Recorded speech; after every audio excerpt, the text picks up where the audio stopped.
Olá, bem-vindos e bem-vindas ao nosso segundo episódio do podcast Bengalas, a comunidade de apoio a filhos de pais idosos, onde a gente troca a bengala de verdade material pela bengala humana, que é o apoio, um espaço de ajuda e apoio mútuo, de acolhimento e também de instrumentalização. E o podcast tem essa intenção: trazer informação de qualidade, conhecimento para te ajudar, filho de pai idoso, a lidar melhor com esse momento tão desafiador da vida. E para isso, a gente está hoje com duas convidadas. Uma que é a nossa convidada especial, que é Andréa Santa Rosa, psicóloga, que trabalha com idosos e com famílias de idosos. E estamos, como sempre, com um membro da nossa comunidade, que é Daniela Soares, uma empresária, mas que é uma super filha e que já passou aí por um processo de superação, né? Desde os problemas que os pais começaram a apresentar até entender e aceitar e lidar bem com essas questões. Então vai ser uma troca linda e muito rica. Então vou passar agora para as nossas convidadas se apresentarem melhor. Andréa. Olá, eu sou Andréa Santa Rosa, como você já me apresentou. Eu sou mestre em Psicologia e Intervenções de Saúde, sou psicóloga, sou terapeuta cognitivo-comportamental, especialista em estimulação cognitiva e psicopedagogia. E hoje estou aqui para a gente bater um papo, para a gente conversar um pouco sobre esse grupo. Achei a iniciativa maravilhosa, a gente já tinha conversado informalmente sobre a ideia. E quero saber um pouco do trabalho de vocês, né? Assim, informalmente vocês me disseram que a escuta é de muita dor, muita angústia, muita culpa. E eu quero ver como é que a gente pode ajudar, como é que a psicologia pode contribuir. E é filha de pais idosos também. Sou filha de mãe idosa, meu pai já é falecido. E me deu um pouquinho de trabalho, mas hoje está tudo bem. Vamos lá, eu sou a Daniela Soares, sou administradora, tenho um negócio próprio, tenho pais idosos e sogra idosa, sou incentivadora desse projeto há muito tempo. Quando ainda era uma ideia, né? E eu acredito que a bengala é uma coisa que faz com que a gente não caia. Eu sou muito adepta à bengala. Eu acho que quando eu tiver numa idade mais avançada, eu vou ser a primeira a comprar a minha, porque eu acho que é um objeto que ajuda a não cair. Meu pai teve alguns problemas de saúde e eu acho que se ele tivesse aceitado a bengala, talvez ele não tivesse tido o segundo problema. Então é isso. Então vamos aceitar nossas bengalas, né? Então, Andréa, trazendo aqui uma primeira demanda da nossa comunidade que está sendo discutida também, né, na nossa ação, que é o grupo de acolhimento remoto, que é sobrecarga versus culpa, né? Então, qual é esse limite entre dar apoio aos nossos pais, mas sem ferir as nossas demandas, o nosso momento, sem deixarmos de ter a nossa vida, né? E quando a gente não faz isso, a gente sente culpa. Sente culpa. Então, ou sente culpa para um lado ou para o outro, né? Ou sente culpa, não estou dando atenção aos filhos, ao marido, eu não estou dando atenção aos pais. Socorro dela.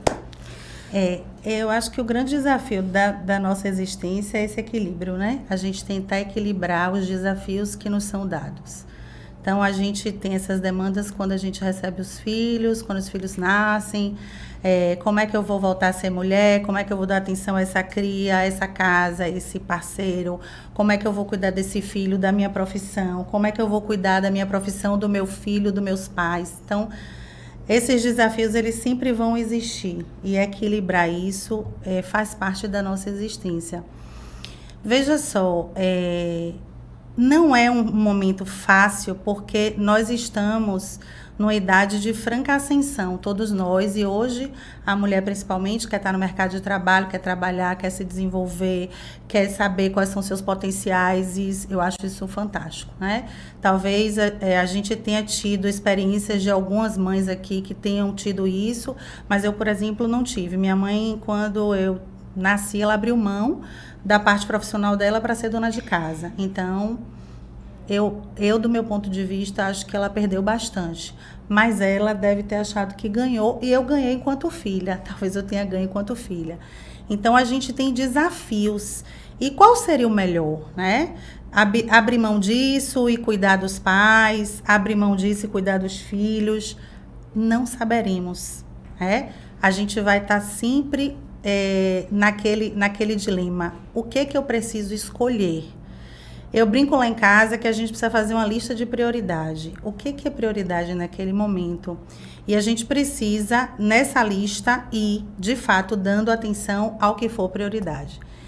Os pais, veja só, eles vão envelhecendo e quem dá muito, cobra muito. Essa é uma frase que eu acho que, assim, ela é muito fidedigna. Então, quem deu muito vai chegar agora na terceira idade e vai falar assim, mas eu te levava no médico, mas eu ia assistir sua apresentação na escola, mas eu te acompanhava. Então, eles vão estar sempre tentando justificar que a gente retribua isso, né? Então, não tem atenção, não tem dedicação sem esperar um retorno. A gente faz isso enquanto pais, possivelmente, né? Talvez cobraremos e eles fizeram também conosco e vão cobrar isso. E a gente precisa entender que a gente dá o que a gente pode, porque quando a gente ultrapassa isso, a gente dá sem vontade, a gente dá com raiva, a gente dá por obrigação e quando a gente não faz, vem aquela culpa. Será que eu sou um bom filho? Será que eu sou um filho negligente? Eu não estou dizendo aqui que a gente tem que negligenciar esses cuidados, mas a gente precisa também tentar entender quem são nossos pais. Por quê? Porque existe uma idealização. A gente idealiza essa figura materna e paterna, assim como eles idealizam a gente, nós filhos. Então, às vezes, a gente não se encaixa nesse ideal de filho perfeito. Eu me acho uma filha ótima, presente, atuante. Se você for perguntar para minha mãe, ela vai falar que eu sou faltante. Eu tenho certeza. Então, assim, eu já tive várias conversas com ela e eu digo para ela, mãe, se você fechar o olho hoje, eu tô tão tranquila, porque eu tenho certeza que eu fiz tudo enquanto filha. Mas, de fato, eu penso isso, porque eu acho que o que eu faço é o que dá para eu fazer. E eu acho que eu faço muito, eu me desdobro, eu sou profissional liberal, então eu tenho que conciliar meu horário com minha agenda, eu tenho que desmarcar um paciente para levar ela no médico, eu tenho que pegar ela. Então, assim, é uma ginástica que eu já não preciso dedicar esse tempo às minhas filhas, mas que a gente já pensa assim, nossa, meus filhos já estão grandes, eu agora estou livre. E, de repente, a gente vê que existe um outro momento da vida que vai e nos aprisiona de novo. Que a gente gostaria de estar viajando, que a gente gostaria de estar mais independente. Então, são ajustes que inicialmente doem, machucam, deixam a gente inseguro, mas a gente precisa parar para repensar o que a gente pode fazer com o que a gente tem naquele momento. E se a gente tem pais que precisam, a gente precisa saber o que a gente pode dar, né? Então, se a gente tem irmãos, que é outra coisa que é bem difícil, conciliar. Como é que a gente concilia?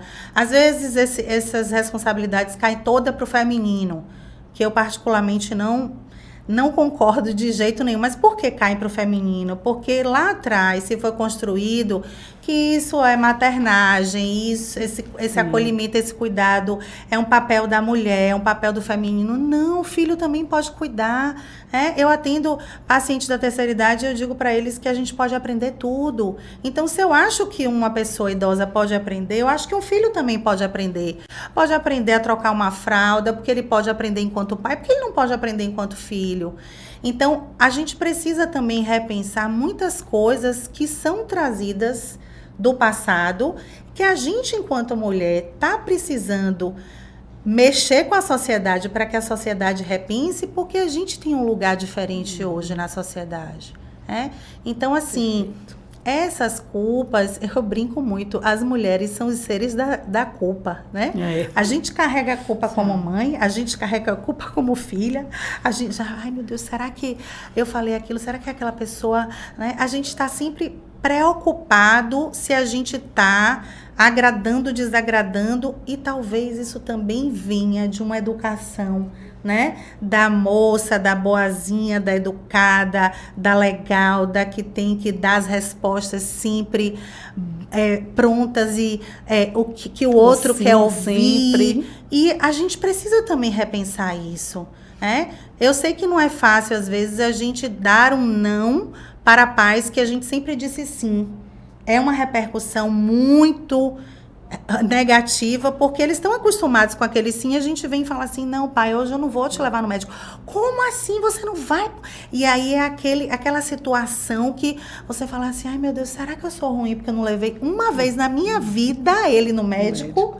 Mas não é que você sempre falou sim. Então, quem sempre recebeu o sim, vai brigar para que aquele sim continue. Mas para você que está aprendendo a também se priorizar, porque assim, eu digo para todos os meus pacientes, isso pode ser para filho, pode ser para pai, pode ser para mãe. Gente, quem cuida precisa se cuidar. Não adianta a gente cuidar de alguém se a gente não está bem. Tem até aquela metáfora da máscara de oxigênio. Exatamente, né? O que eu ia falar. Se a gente entra no avião, primeira coisa que eles falam é, se tiver qualquer problema, quando a máscara cair, coloca primeiro em você. Por quê? Porque senão a gente não consegue ajudar o outro, né? Então, pode parecer assim, ai, minha filha é egoísta, meu filho é egoísta, eles só pensam nele. Não. Se a gente vai pensar em ajudar, a gente precisa também. A gente precisa cuidar da nossa saúde mental, a gente precisa cuidar da nossa saúde física. E se a gente não tá bem, a gente precisa virar pro pai e pra mãe e falar assim, eu não tô legal. Hoje eu não vou poder ir aí porque eu tô com dor de cabeça, eu não tô bem. Eu tô cansada, a minha vida não é fácil. Minha mãe, essa semana, ela falou pra mim assim, eu pensei que você só trabalhasse 3 dias na semana. Falei, mãe, de onde você tirou isso? Falei, meu Deus, que sonho de consumo. Ia ser ótimo. Eu trabalhava terça, quarta e quinta. E segunda e sexta eu folgava. Meu Deus, tudo que eu quero. Mãe, profetize. Aí ela ficou me olhando, né? Aí depois ela falou assim, não, é que eu queria que você fosse lá em casa. Você não pode tirar uma tarde, uma manhã? Falei, mãe, na atual conjuntura, não. Aí eu falei assim, vamos fazer o seguinte. Lembra aí quando a senhora tinha a minha idade? Como era a sua vida? Me conte como era a sua vida. Ela, que idade você já tá? Aí eu falei. Aí ela, eu fazia isso, eu fazia aquilo. Falei, pois é, mãe, eu tô nessa fase. E sabe o que acontece? A senhora não precisou ajudar minha avó. Porque minha avó foi lúcida, orientada, ia para tudo sozinha, até o dia que ela fechou o olho. Mas a senhora tá me demandando esse cuidado. Não tá me incomodando, não. Eu só tô dizendo para a senhora que não é exatamente do jeito que a senhora pensa.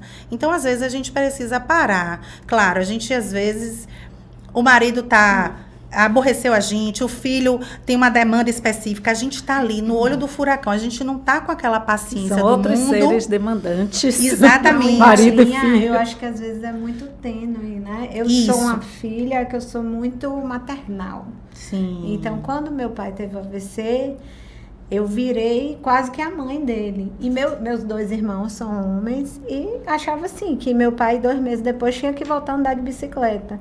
Aí você equilibra, né? Você fala, não, peraí, eu tô demais, mas ele também tá de menos. E aí, o problema desse limite é que às vezes é uma coisa muito, né, sensível, que você não consegue perceber assim. Aceitar, veja só, quando a gente tem pais ativos, a gente também aceitar que eles envelheceram ou que eles adoeceram é muito difícil. Sim. Eu escuto alguns filhos, assim, como eu atendo terceira idade, o que acontece? Meu paciente é o idoso, mas a família, ela também passa por um acolhimento, porque eu tenho que entender como é a dinâmica familiar. Então, a gente sempre faz sessões, geralmente online, porque um filho mora na Inglaterra, o outro está trabalhando até mais tarde, então a gente sempre faz sessões online, para eu escutar qual é a dificuldade daquele filho, daquela filha. Geralmente as moças reclamam mais que, meus irmãos acham que a gente que tem que ficar, minha mãe também pede mais isso pra gente e tal. Então, o que eu faço, né? O que eu percebo? Eu percebo que aceitar que os pais envelheceram, e é uma coisa que eu escuto muito mas olha, ela não era assim, ele não era assim. poxa, ele não agia desse jeito. Tá, mas a gente também não era como a gente é há 30 anos atrás.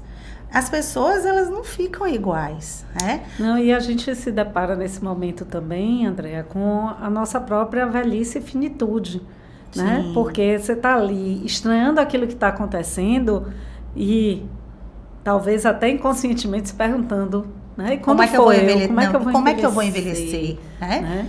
Quando minha mãe adoeceu, eu falava assim, meu Deus, eu não quero envelhecer assim, não. Por quê? Porque eu falava assim, não quero depender de ninguém, não. Né? Porque eu me considero uma pessoa muito ativa. Então, você fica pensando assim, será que alguém vai cuidar de mim? Não, será que alguém vai ter paciência de cuidar de mim? Será que ela queria estar envelhecendo do jeito que ela está envelhecendo? Porque não é uma escolha, né? Não é uma escolha. Mas assim, sabe o que eu vejo? Principalmente nas pacientes mulheres, muitas mulheres, como elas foram podadas por esses maridos, muito marido que fazia tudo, que resolvia tudo, elas se sentem muito dependentes.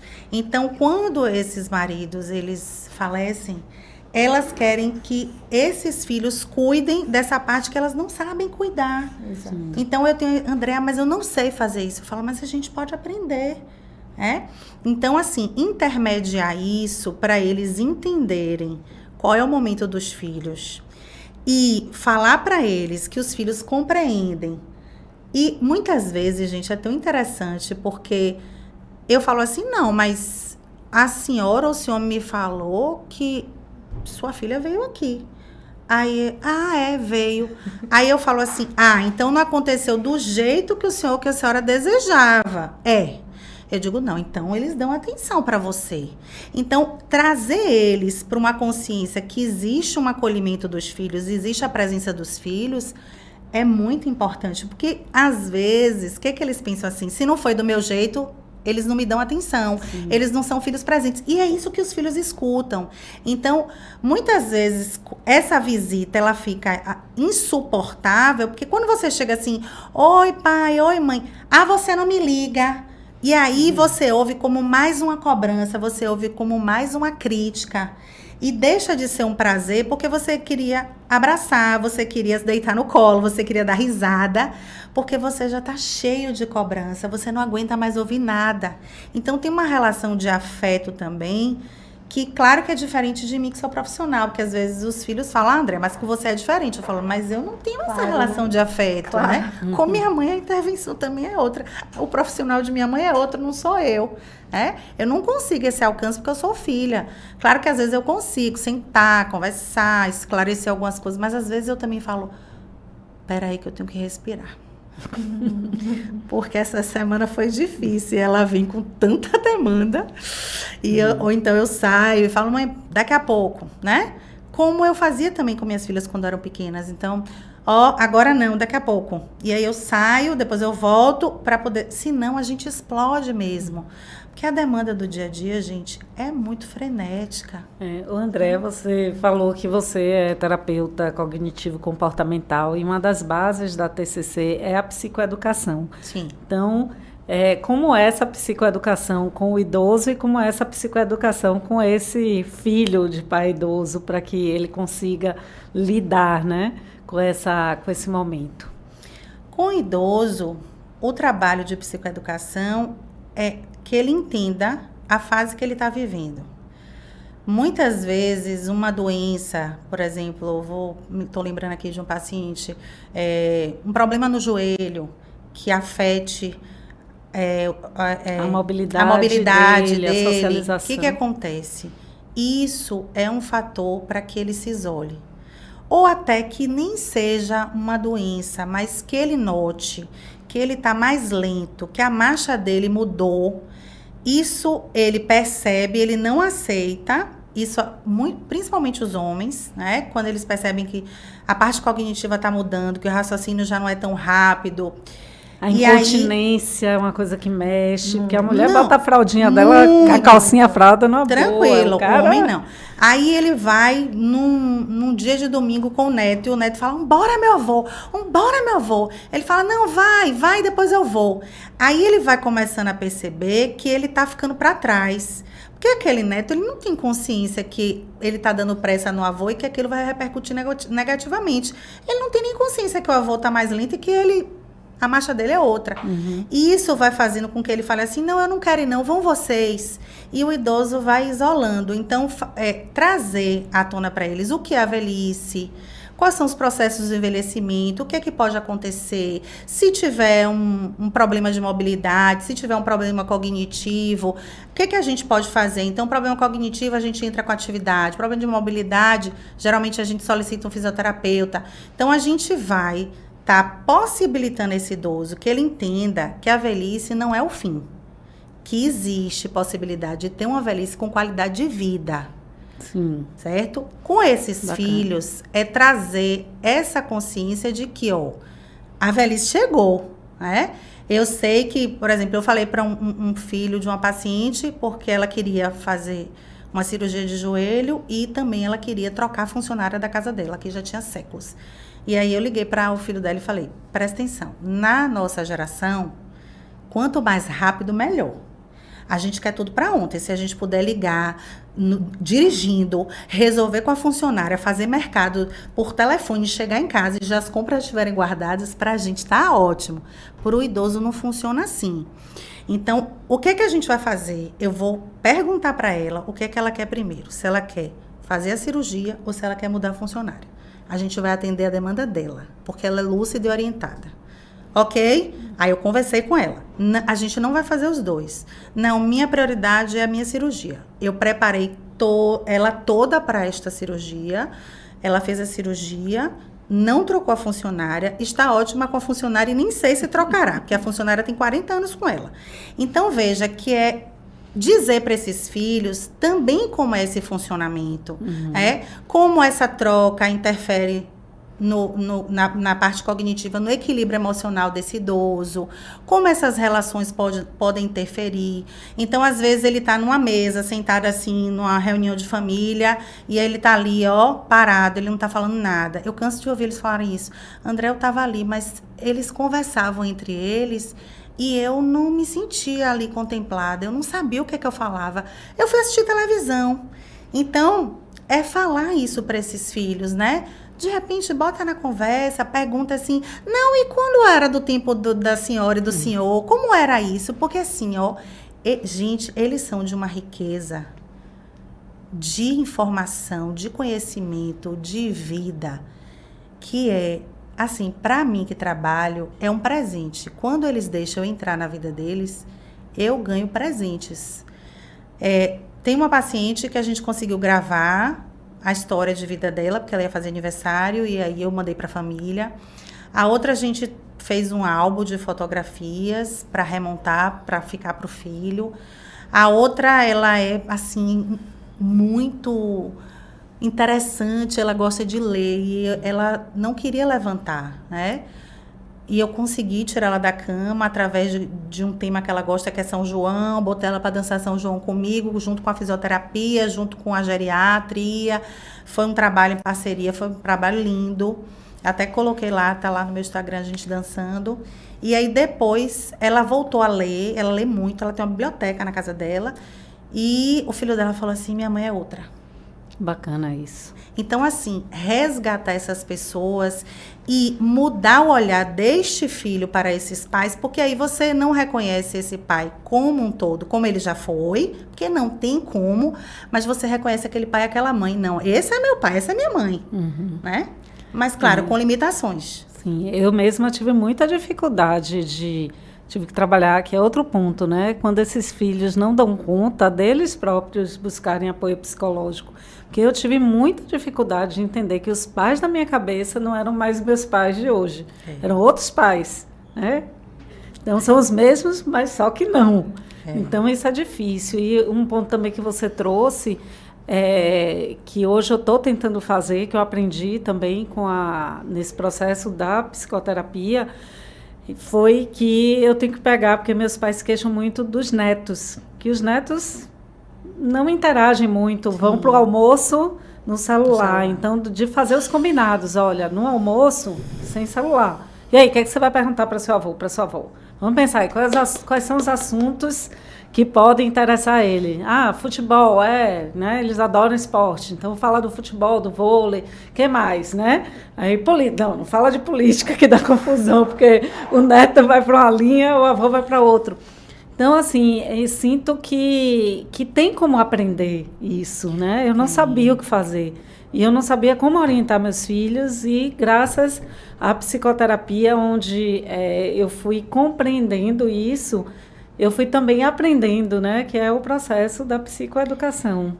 Fora que, assim, vamos pensar que nessa experiência de vida enquanto filhos, eu falo no consultório que há uma ferida física, a gente não deixa exposta, porque a gente sabe que a gente pode pegar uma bactéria e vir a óbito, né? Mas as feridas da alma a gente deixa.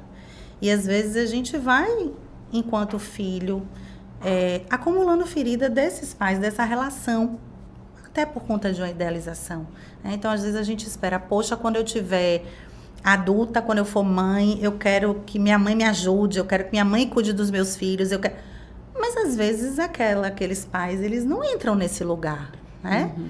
Então, às vezes, tem mágoas que vão se formando e que a gente não dá conta. E aí você pensa assim, poxa, como é que eu vou cuidar? Como é que eu vou... Então, são tantas coisas que estão envolvidas que, às vezes, a gente precisa buscar mesmo um apoio, né?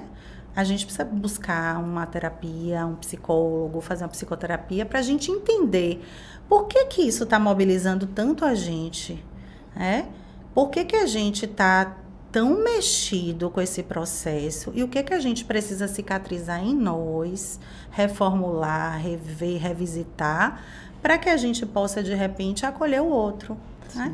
Então, o que a gente precisa primeiro se acolher, né? Também é que às vezes a gente toma aquela tarefa pra gente, mas que a gente precisa dividir, né? Tem os netos, sim, tem um irmão, sim, né? Não, a gente precisa dividir. Como foi o seu processo, Dani? Como foi que você conseguiu dividir? Assim, meu pai e minha mãe foram 10 vezes melhores avós do que pais, né? Porque as situações eram diferentes. Então, eles já tinham uma relação estabelecida com meus filhos, né? Que são os netos mais velhos. Então, essa parte com os filhos, eu não precisei chamar atenção, né? Com meus irmãos, eu acho que demorou de cair a ficha de meus irmãos. Porque meu pai estava bem no dia anterior, teve AVC e simplesmente meu pai teve AVC na artéria central e ficou muito debilitado, né? Perdeu a memória temporária, enfim. Então, para um dos meus irmãos, acho que demorou meses para cair a ficha dele de que não seria mais a mesma pessoa. Então, essa parte aí, tinha horas que eu brigava, tinha horas que eu deixava para lá, tinha horas que eu pedia ajuda, mas foi um processo dele que realmente, no início, foi complicado. E aí eu, como filha leoa, falei assim, não, então sou eu, então vamos lá. Então eu vou assumir. Mas graças a Deus, já vai fazer 10 anos, né? Nesse processo, eu acho que foi caindo a ficha deles dois, dos meus irmãos. E meus filhos, Ave Maria, foram os mais companheiros, assim. Meu pai até hoje, se precisar tomar banho, ele só toma banho com minha mãe ou com meu filho. Ele não toma banho comigo de jeito nenhum, com meus irmãos às vezes, mas com meu filho ele tem essa mas às vezes relação. A família não abraça não, e aí fica a cargo só de um, e aí fica muito pesado, muito puxado. É uma curiosidade. Porque eu vivi também, né? Num determinado momento, eu quis que minha mãe fizesse terapia. E ela muito resistente, né? É engraçado porque na minha casa eu sou muito parecida com meu pai e a gente é super adepto, né? E minha mãe e meu irmão, que são os que mais precisam, talvez, já são super resistentes. Como é que a gente influencia e convence sobre a necessidade da psicoterapia, como é que a gente valoriza a psicoterapia dentro de um tratamento integrado de saúde, né? Nós entrevistamos no podcast passado doutora Lilian, e ela tem muito esse olhar, né, de que não é só a geriatra, né? Tem a geriatra, Sim. Tem o nutricionista, tem o fisioterapeuta e tem a psicóloga. E então, como é esse processo de convencimento e como é que a gente traz a importância desse papel da psicoterapia no lidar com o idoso? Eu posso dizer que ainda existe um preconceito muito grande em relação à psicologia, né? Infelizmente, já está muito melhor. Hoje eu tenho médicos que me indicam, a doutora Lilian é uma parceira grande, sou muito grata pela parceria que a gente tem, mas eu ainda escuto de alguns profissionais que nada, não precisa, é lento demais. Então, assim, eu entendo quando um médico estuda para vencer a doença e ele está preocupado de medicar para que esse paciente fique bom. Eu entendo, e acolho.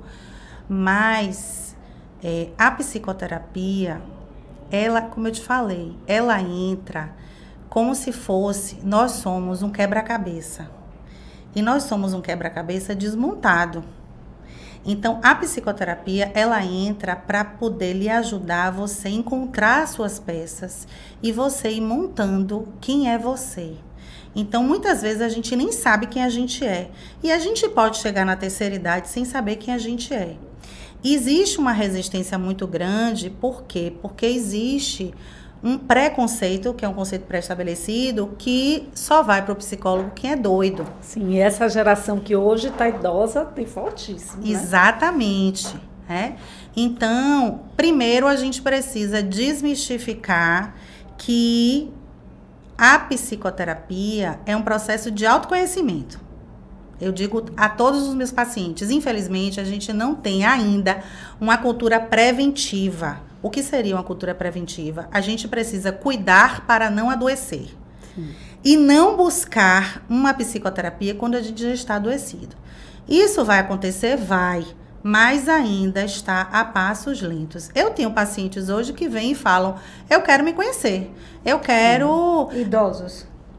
Ou não? Eu tenho um paciente idoso de terapia que fala assim, eu quero ser melhor com meus filhos, eu tenho conflitos com eles, eu quero ter minha turma, eu quero sair. Aí fala assim pra mim na sessão, né, André, esse final de semana eu podia ficar aqui em casa e eu podia, assim, tomar um cafezinho com minhas amigas no shopping. Eu digo, achei ótimo.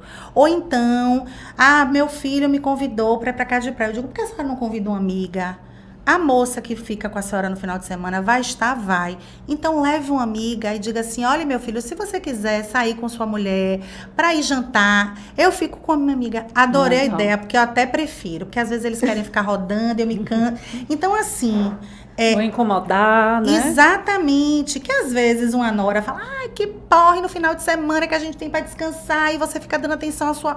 Toda uma dinâmica que a gente sabe que existe, que incomoda mesmo, não porque a nora é chata e não gosta da sogra ou vice-versa, mas porque quer a atenção do marido, da esposa, às vezes quer conversar algo que é mais íntimo, às vezes que tá ali querendo namorar um romance e não pode porque tá ali ou o filho, ou a mãe, ou o pai. Então, assim...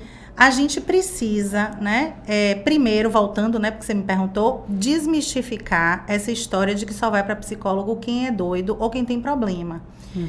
Na verdade, antes, a religião, ela dava conta dos conflitos que eu falei, que a gente está sempre em busca de equilibrar esses desafios.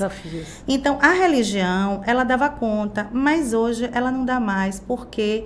A gente vê que o avanço tecnológico, as mudanças de paradigmas, eles são tão grandes, rápidos, que tem idoso que fala para mim assim, Andréa, você viu aquilo? Eu não estou entendendo ainda. Eu digo, vi, vamos conversar sobre isso. Então, muitas vezes eu trago Outubro Rosa para eles, falando sobre o que é a importância do... Mas eu acho que no caso que Martinha estava perguntando, santo de casa não faz milagre. Às vezes é mais fácil a doutora Lilian entrar e falar, tem que fazer. Vamos fazer, o que você... Porque quando o filho fala, às vezes... Tem uma conotação eu acho meio... E às vezes a gente liga para o médico para sugerir. Que tá querendo dar conta, né? Eu acho que, assim, se ela é lúcida e orientada, a gente precisa dar opção de escolha, claro. Né? Mas a gente precisa, se não for por intermédio de um filho ou de uma filha, a gente precisa entender por que existe essa resistência. Aí a gente vai ter que entender se é para chamar a atenção dos filhos, se é porque ela acha que a filha entende ela e ela acha que não precisa porque a filha vai resolver a questão dela. Porque, por exemplo, minha filha, quando era pequena, ela dizia assim, eu não preciso ir para psicóloga, porque minha mãe, você é psicóloga. Aí eu falava, filha, mas eu não posso ser só psicóloga. Você precisa de um profissional que não seja porque eu sou só sua mãe. Ela falava, não, mas você já é. Por que você não pode ser a minha psicóloga? Então, até ela entender isso, demorou. Porque existia uma resistência na cabecinha dela. E você pode ser de várias pessoas. Porque, assim, minha trajetória, não vou me alongar muito nisso, não. Mas, assim, eu tenho muito orgulho de dizer isso, porque eu comecei atendendo criança. Então, eu fui professora, eu fiz psicopedagogia, fiz psicologia. Então, depois eu comecei a atender adolescente, passei para atender adulto e hoje eu estou atendendo adulto terceira idade. Então, eu tenho uma visão do ser humano, assim, muito bacana do meu ponto de vista. Essas fases do desenvolvimento, assim, para mim, são muito claras hoje, quando eu faço esse apanhado, né? Então, quando minha filha me demandou isso, eu falei para ela, eu não posso. E não foi algo de uma conversa. Então, é isso que eu estou falando.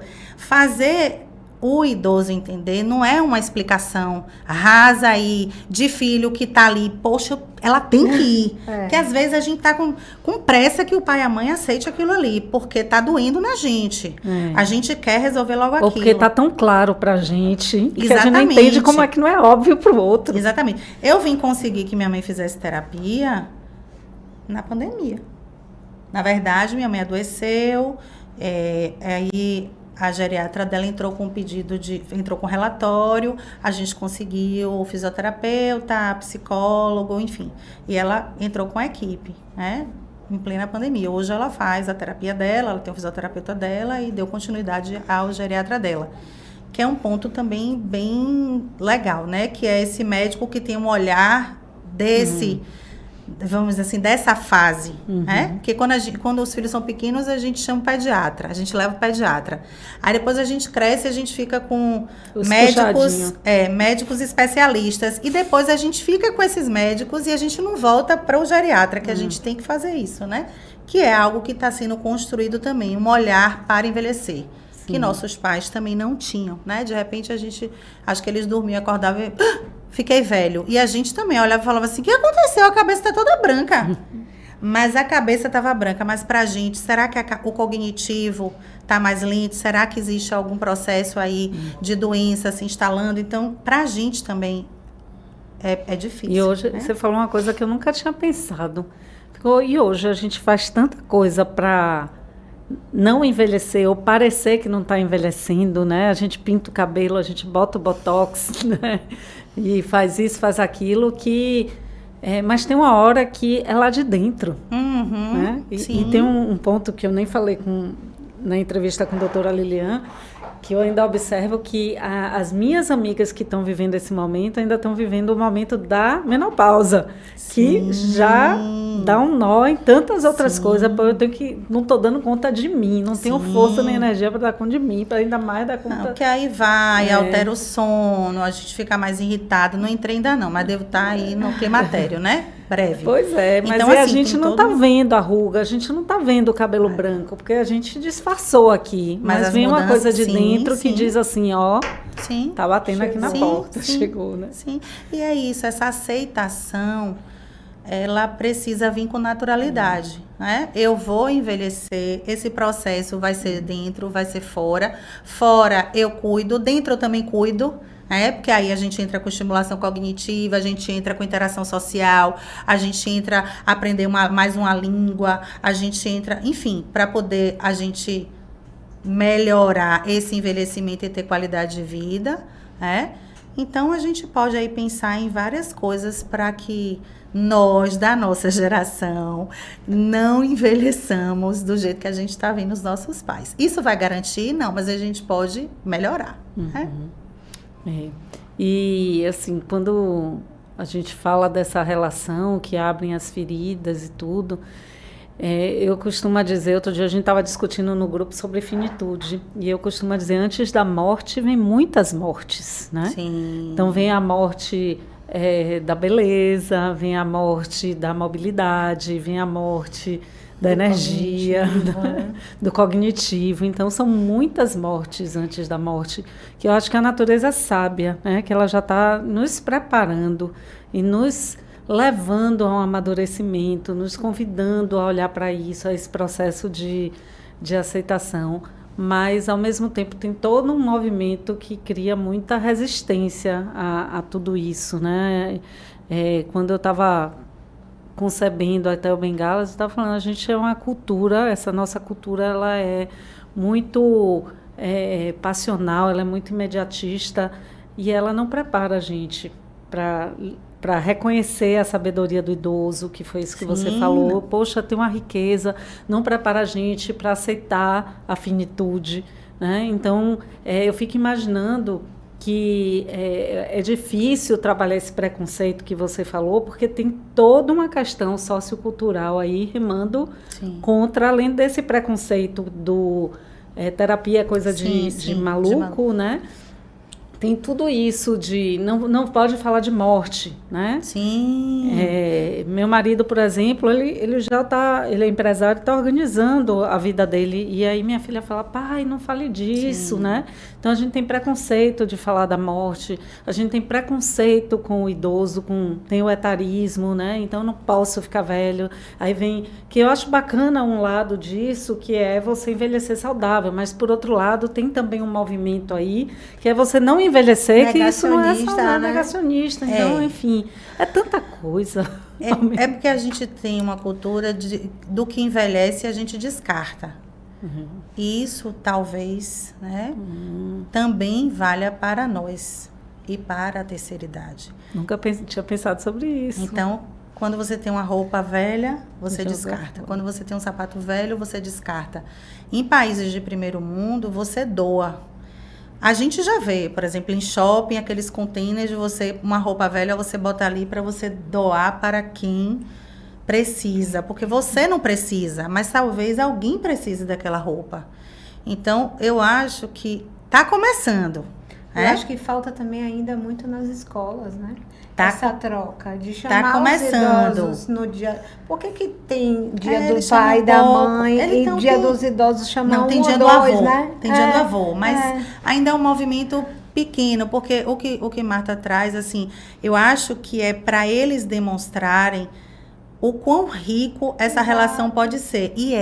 Viu?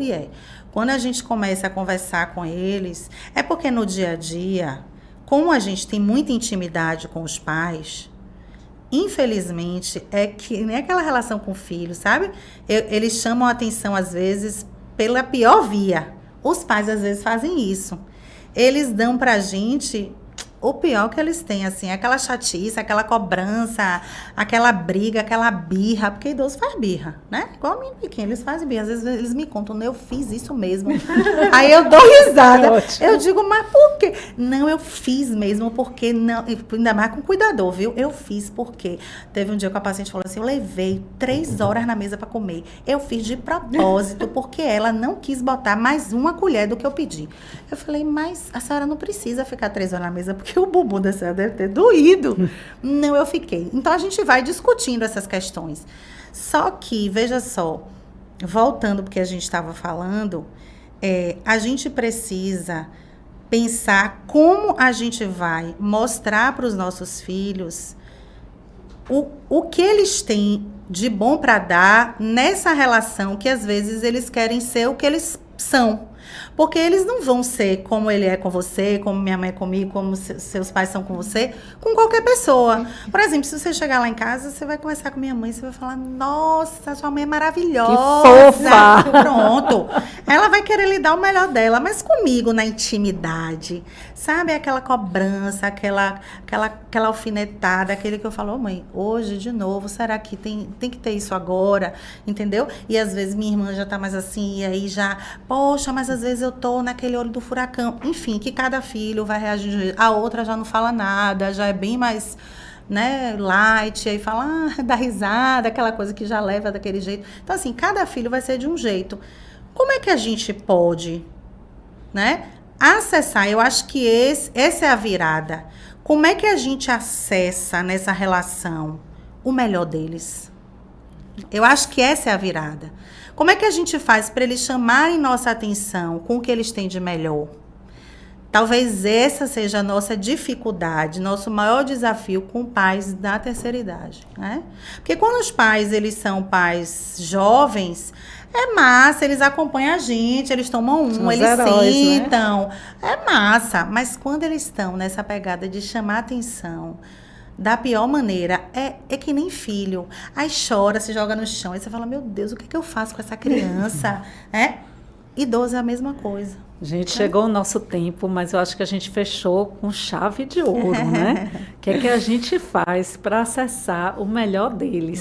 O que é que a gente faz para que eles nos chamem a atenção pelo que eles têm de melhor? Nossa, vou levar isso para o grupo, viu, Andréa? Isso me tocou profundamente. E aí eu abro para vocês se despedirem.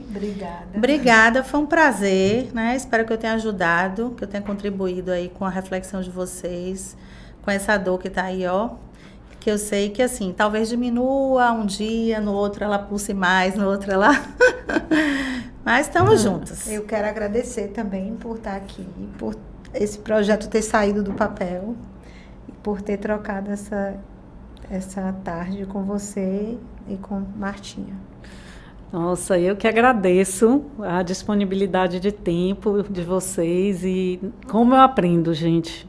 Eu cheguei aqui querendo ajudar e eu acho que eu estou sendo super presenteada por tanto conhecimento, tanta luz dessas pessoas que passam por aqui.